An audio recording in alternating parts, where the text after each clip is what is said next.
Oyster Cult? No, I don't have any Blue Oyster Cult. I ate 34 pairs last time around. Where were you? I was that close to working at 7-Eleven, you know. Whoa, fuck. Psst. Hey kid, I got some BOC.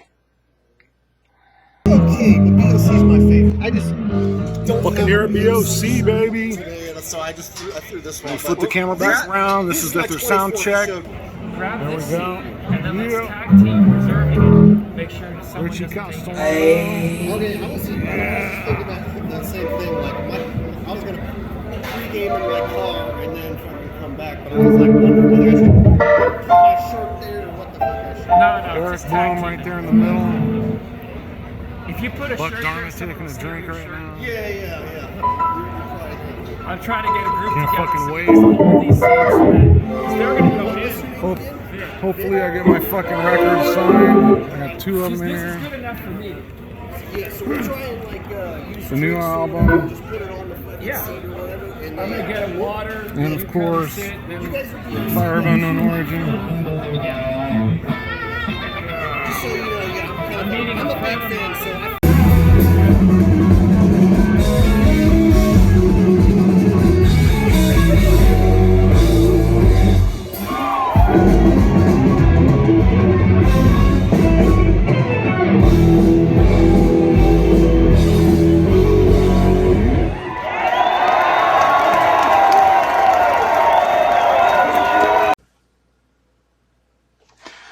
Hello VC, Laz back again, and I'm back to start my Blue Oyster Cult collection video series, of which this will be video number 1, and I'm going to be focusing on art and some collectible pieces that I have in my collection. Blue Oyster Cult, one of my favorite bands. One of my favorite bands to listen to, and one of my favorite bands to collect.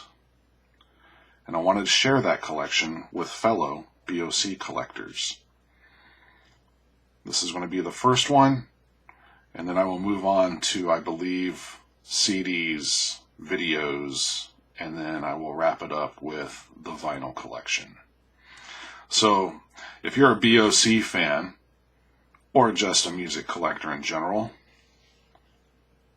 come along, enjoy the ride.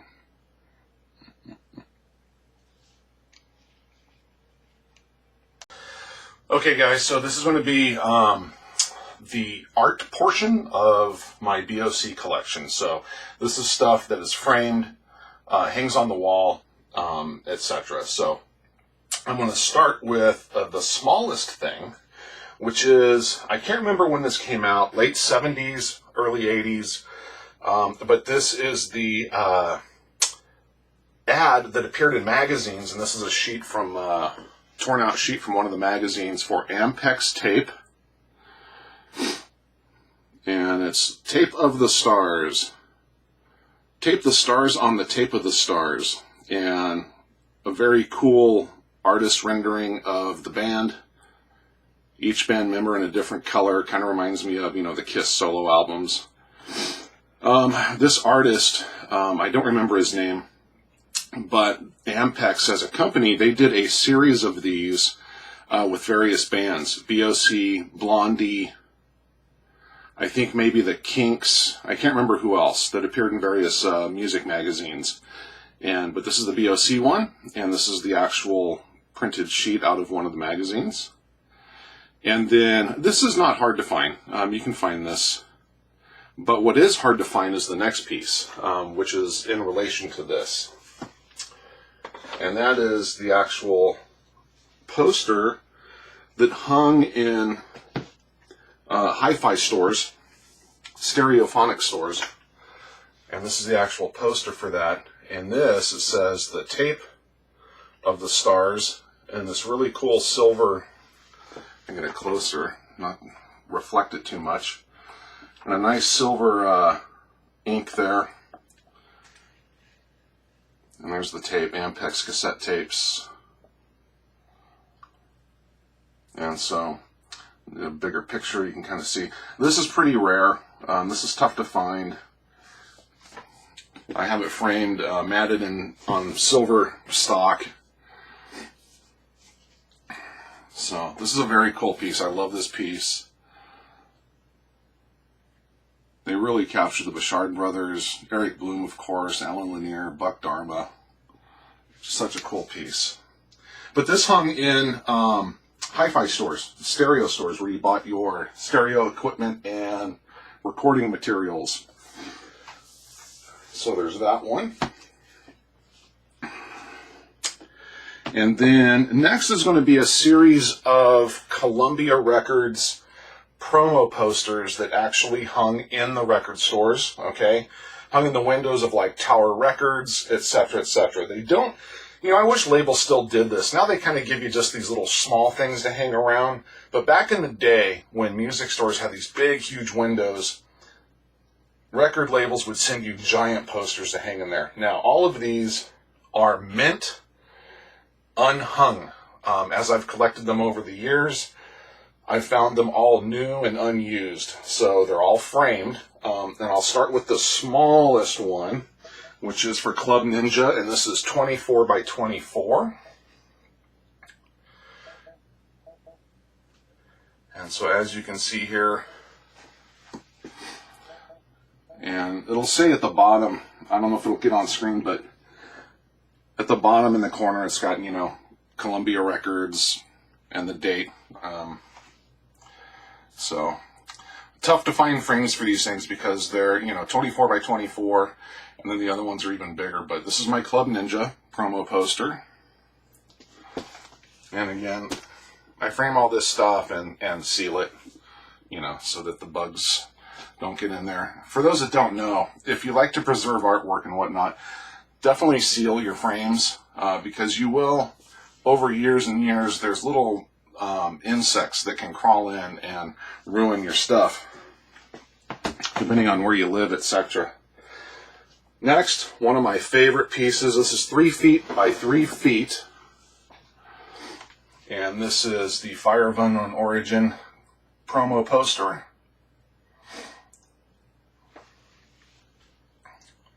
Huge piece.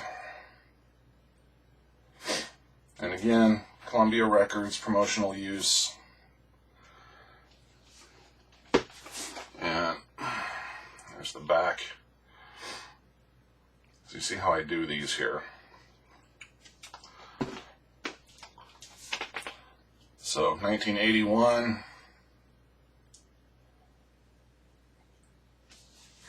Promo poster.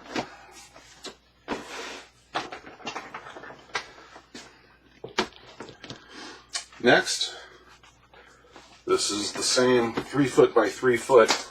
This is for Revolution by Night. This is the back cover of the album. Like you guys don't know this, but anyway. Same thing, Columbia Records, promotional use. You know, and you can just remember back in the day, you can just see these things hanging in, you know, the windows of like Tower Records, The Warehouse, Camelot Music, whatever, you know. Get my chair out of the way here. Sorry, guys. I'm trying to get it all to fit. There. Okay. Okay, these next two pieces are my two favorite pieces that are wall hangers, okay? And continuing with the promotional one, this is probably my favorite Blue Oyster Cult cover and my favorite poster. And this is the promotional poster for Extraterrestrial Live. This is 4 feet long by 2 feet. Framed, mint condition. I love this image. I love the full band. You got the cult leader coming out of the UFO, the 2 dogs. I just love this image. Love this poster. And again, this is, you know, Columbia Records, official, promo use only. Awesome, awesome piece. And this, I had to custom order the frame for because 2x4, you just don't see 2x4. And if anyone's interested on where I get stuff like that, on the back here, it's Art to Frames is the company. So there's that one. And then probably my favorite piece is this one. And this is in a shadow box. And this is 3-dimensional. And this is the spinning store display for Agents of Fortune, 1976. This hung in stores. So it's in a thick shadow box. And that top portion there with the magician, that's 3-dimensional. Okay, so it folds open. Very, very cool piece. Very, very rare. I have it mounted in the shadow box here. And then on the back of it, I took a photo and printed it out so you can see what the back of it looks like. So if you turn this around, that's what the back image looks like on the back of that cardboard inside.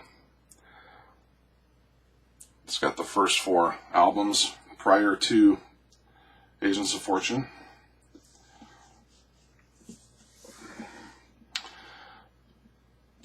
So very, very rare, cool piece, and definitely one of my favorites.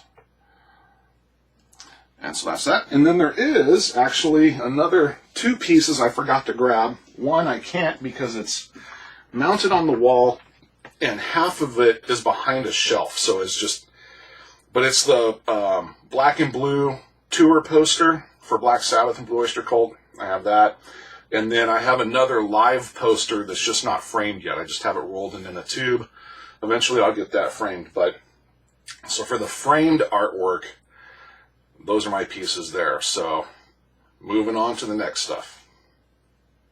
All right, y'all. So I want to show a few pieces here of just some collectible stuff, a couple book items, and whatnot. So one thing I decided not to pull is like all my t-shirts and stuff like that, because really, I mean, who hasn't seen Blue Oyster Cult t-shirts? But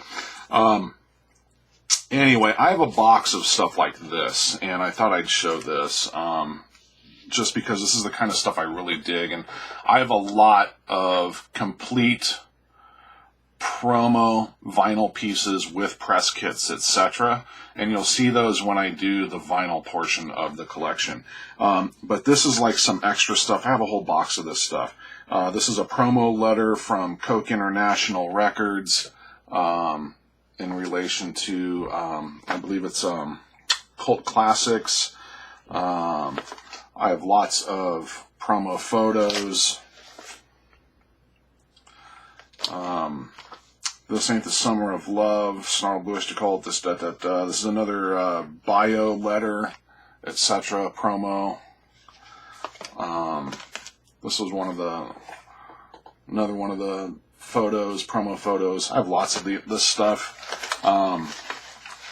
And then this is a really cool, I don't know what this originally came on, and if anybody knows, I would love to know, but this is an old, unused BOC Extraterrestrial Live, or it just says Extraterrestrial, but this is a sticker that hung on something. See the hole there? Like it would have hung on something. But it's an unused sticker. Very cool. I've never seen another one, so I don't know much about it. This is just a promo flyer for, let's see, this was for a show April 7th and Friday, June 17th. I don't even remember where I got this, but this is just a promo flyer thing. It's kind of like a postcard.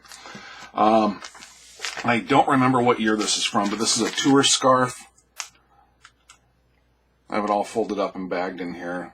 But very cool tour scarf. They have a lot of tour scarves. BOC has a lot.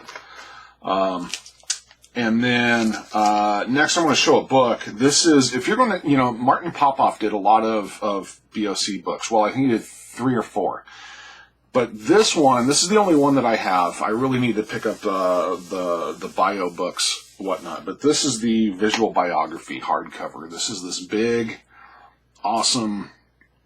If any BOC fans out there do not have this, I highly, highly recommend getting this. A lot of the stuff I have is in here, which is cool. And it is just chock full of photos. And you'll see like collectible stuff in here too.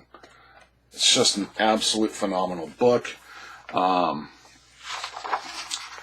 signed it to me, to Dwayne, aka Lazerrus. 3 Men in Black said, don't report this.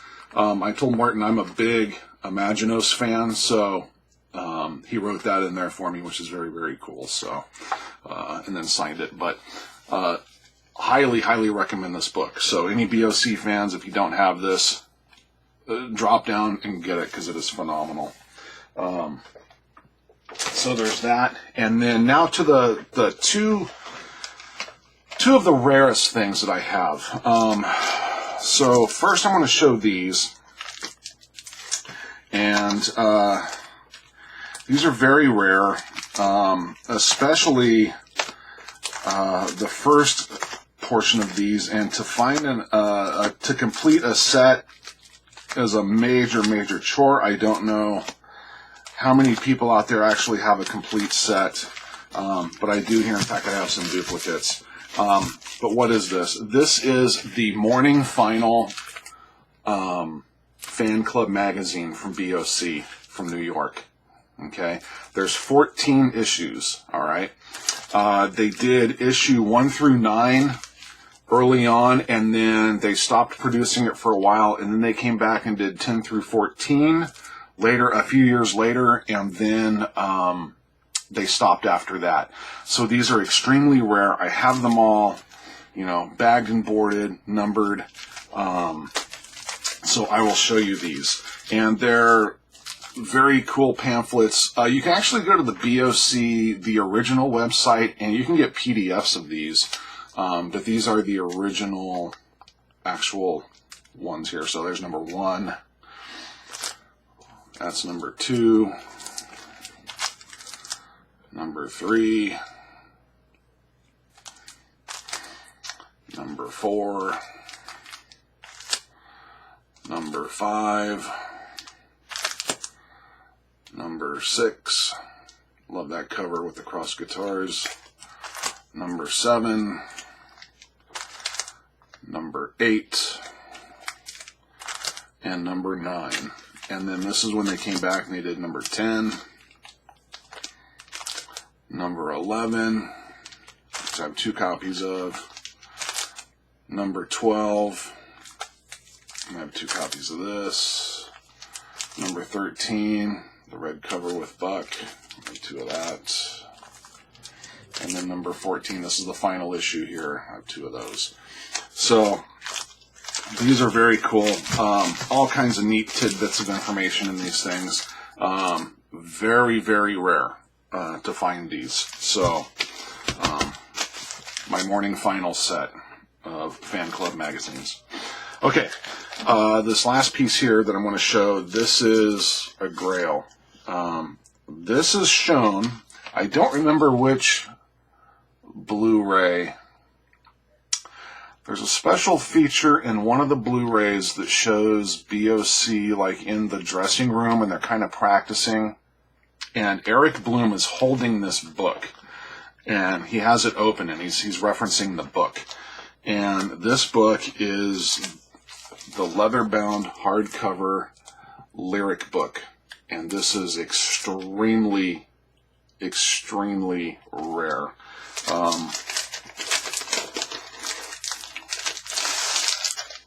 These are only available to certain people in the know. Let's see here. And so what do we have here? Well, first off, here's the inside. And there's a photo, an early photo of the band, which is signed on the back. A paper talking about the book. And then the book itself is also signed by the entire band.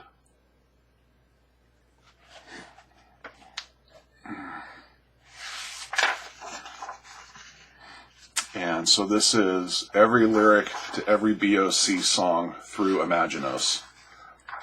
Every song, every lyric, every album.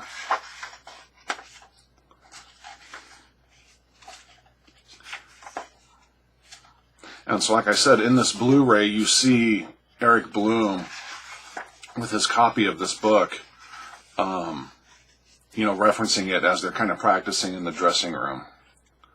So it's a piece of sheet music that was in there when I got this, so I left it in there. So yeah, I love, if you know, for BOC fans, I love the inner leaves to this book, the red and the black. So very, very rare piece. An absolute grail in my BOC collection. And so I wanted to share that with you guys too. So,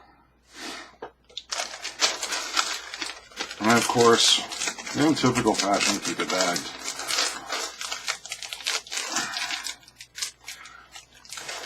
So, the BOC hardcover lyric book. Okay, all signed by the band, the early band. So, I have a couple of these. This is the little Chew Bops bubblegum records. You know, these came out in the 80s. This is Cultus Erectus, obviously, unopened. You know, I have it in a little protective sleeve here. Whoop. There we go. So the shrink wrap's still on it there. I actually have a couple of these. I have one in a little frame, too. But, yeah, this was the only BOC album that they did. But, so you got to have that. And then, this is kind of funny. Did you know that Blue Oyster Cult had a Garbage Pail Kid card? And this is, the title of this one is Bashed Buck. And it's Buck Dharma squished under the foot of Godzilla. And so 70s Buck Dharma in his white suit with a Les Paul under the foot of Godzilla. It's called Bashed Buck. And this sits on one of my shelves in this my little frame for it here, or a little stand for it that it just kind of stands in there like that. So yeah, Garbage Pail Kids. Anyway, I know I've got all kinds of other little doodaddy things like that, and you know, if I wanted to spend the time and really go through everything and kind of pull it all together, we'd be here for hours. But I just wanted to pull some stuff to kind of give you an idea of what's in my collection, and obviously a couple of my favorite pieces like the lyric book, the Morning Final magazines, stuff like that. So let's see, I'm not sure where I'm going to go next. I don't know if I'm going to put this before or after the art. So wherever this ends up, there you go. Yeah, enjoy. Be back for the next step. So real quick, guys, I realized after shooting that last part that I didn't actually show the inside of the Morning Final fan club magazines at all. And so what I did was I grabbed the first issue and the last issue just to give you an idea. You know, what's interesting about this is a legacy rock band, right? And this is their fan club magazine that only lasted 14 issues. You know, you can see the age on here. Very, very soft. I don't know what this cardstock is, but just kind of open up to a few pages here and show you, you know. Gamera is missing from your collection. Total, like, photocopy type stuff. See the staples there are a little rusty, but this is issue 1. Good luck finding it. It's tough find. So there's issue 1.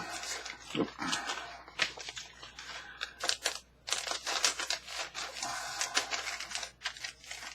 And then the final issue,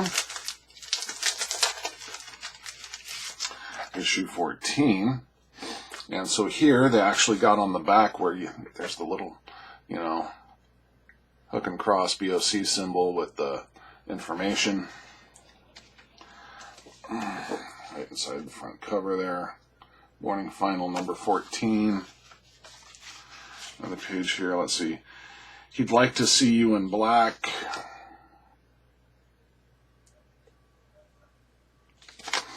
BOC lyricist John Shirley. The origin of the logo, talking about the actual logo. So, cool stuff, man. If you guys, if you're a BOC collector and you can find these, I highly recommend them. They're just very, very cool pieces to collect, track down, and put the set together. So, it's tough, but it can be done. But, so, anyway, so I realized I hadn't shown what the inside of these things look like, so there you go. Like I said, hard to believe that a band that big, this was their fan club magazine, you know. You would think it'd be a lot, you know, bigger presentation, etc. You know, you look at bands like Iron Maiden and their fan club magazine, which now is only digital, unfortunately. But, you know, the quality is so different and only went 14 issues. So, anyway, just wanted to show those.